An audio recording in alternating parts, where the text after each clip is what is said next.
And honestly, I would rather try to be who God has called me to be than go with the crowd.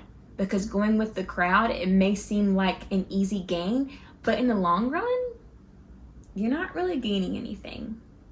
Hey, it's Abby, also known as the Girl After God. Welcome back to my channel where I help you answer the question, what would your life look like if you ran after God?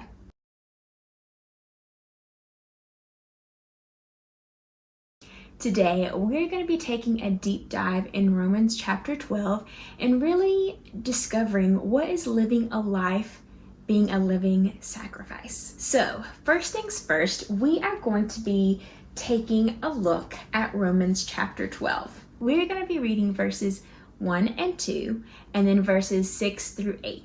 Let's see what it says. Therefore, I urge you, brothers, in view of God's mercy, to offer your bodies as a living sacrifice, holy and pleasing to God. This is your spiritual act of worship. Do not conform any longer to the pattern of this world, but be transformed by the renewing of your mind. Then you will be able to test and approve what God's will is, his good, pleasing, and perfect will. We have different gifts according to the grace given us. If a man's gift is prophesying, let him use it in proportion to his faith. If it is serving, let him serve. If it is teaching, let him teach. If it is encouraging, let him encourage. If it is contributing to the needs of others, let him give generously. If it is leadership, let him govern diligently. If it is showing mercy, let him do it cheerfully. Now, at verse 1, when it talks about living a life of being a living sacrifice, it's not necessarily meaning like how in the Bible when it talked about Abram like sacrificing his son. Not talking it that way, but living your life pleasing to God. When it talks about offering yourself, offering your body as a living sacrifice to God, to me that means asking God, like, whatever you want me to do, like, I'll do it. Dedicating yourself to God and asking God to set you apart for his glory. Now, whenever I say that, it might sound like, oh my gosh, that sounds great. But sometimes being set apart, sometimes it could mean loneliness. Sometimes it could mean that you are away from everyone else for a while or for a season. But you have to trust that in those seasons where you are set apart, that God is going to use you for his glory. And it may not always feel like it's glamorous, but having God set you apart is just a special experience that sometimes you may not see like the meaning of it or the growth for it while you're in it. But in the long run, you're going to be like, oh my gosh, you see how God has really moved in that time of being set apart. Also, when it talks about living your life and offering up yourself as a sacrifice to God, it may even mean to give something up. Like for me in a season, and actually still in the season that I'm in right now, for me it meant to give up secular music. That's something that I gave up. That's something that I sacrificed for living a life pleasing to God. Now, maybe that's not your conviction, but it was one thing that I kind of felt conviction of. For me, I felt like in order to step into what God has called me to be, I felt like there were a few things that I needed to give up. And one of that was some of the music that I was listening to. Now, I'm not saying that I was out here listening to like stuff that was like super hardcore, but I felt that some of the stuff that I was listening to was not necessarily bringing me closer to God. And so I said, you know what? I think that God is trying to tell me something. And so that was one thing that I gave up. Maybe for you to live your life as a sacrifice to God, maybe he might be calling you to give something up. Maybe it might be a friendship. Maybe it might be a job that you have. And maybe it's not even big things like that. Maybe it is some of your time. Honestly, sacrificing your time is such a big thing.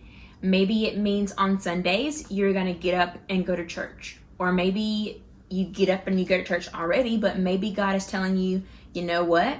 I want you to sacrifice some of your time in the morning, or you're going to go serve. So it could mean that as well. Also in verse 2, it tells us to turn away from worldly things, such as values and customs. And I think in today's society that it's so easy to kind of follow the crowd. And that could mean like with the way that the crowd talks, or the way that the crowd values certain things. But God has called us, like this verse is saying, like this passage is telling us, to be a living sacrifice. And that means that, you're not going to follow the crowd. You're not going to talk about some of the things that the crowd talks about. You're not going to be the crowd. You are going to be set apart. And sometimes, like I said before, sometimes being set apart is hard because you're not doing what other people do. But if you were doing what other people did, you wouldn't be living a sacrifice to God. You wouldn't be a living sacrifice.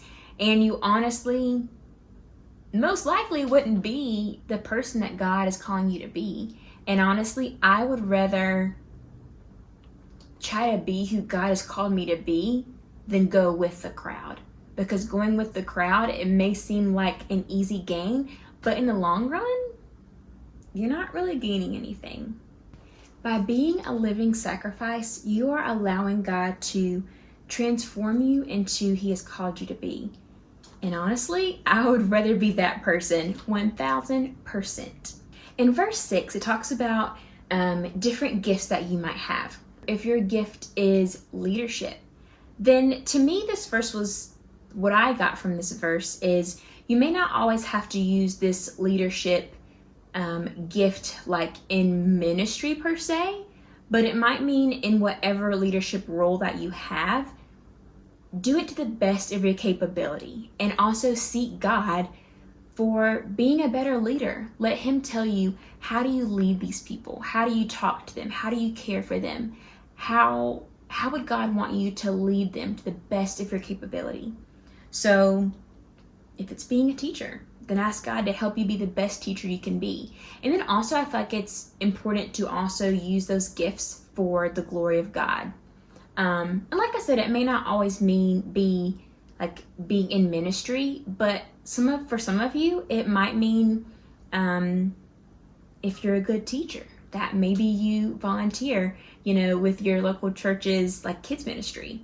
But then I think it also means that to seek God, whatever your gift is, to seek God in how you should be using that gift. And once you seek God and He tells you what to do with it, that's the best way to go about it. So let's talk about some applications and how to actually be a living sacrifice for God. So for the first one, I think it's really important to pray that God will lead you and guide you in whatever you do, whether it's at your school or at your job, or even just being a friend. I think it's important to pray that you would allow God to lead you and to speak for you and to just be your leader in life. Also, it's really important that you pray that God will give you discernment on things that you should be doing for what's for you and what's not for you. And I know for me, I pray a lot that God will give me the wisdom on things that I should be doing and things that I shouldn't be doing. Just because maybe there's one thing that I feel like, yes, this is something that I should be doing, but God is like, no, I did not ask you to do this. And I think it's really important to be praying about things because that could honestly be keeping you away from a lot of trouble. Or there could be something that you should be doing, and if you're not doing it, it's keeping you away from a blessing that God has. Another thing that you can be praying for is to ask God to reveal some gifts that you have that maybe you didn't even know that you had. And honestly, that could be a whole mind opener. And then once God reveals those gifts to you, you could also ask Him to show you how to use them, because you want to use them for His glory, right? I just want to remind you that by living a life of sacrifice, God will bring out the best in you. And honestly, I want to be the very best I can be. And if I want to be the very best I can be, then I need to seek God, because He will bring out a side of me and a side of you that maybe you thought was never even possible. So I encourage you to do some digging on your own too. Also, what I love to do is look up this verse in different translations. I do like how in the Message version, I think, it tells us that in everything we do to be a living sacrifice for God. So I hope that you look this up in some different versions and that God will reveal something so special to you.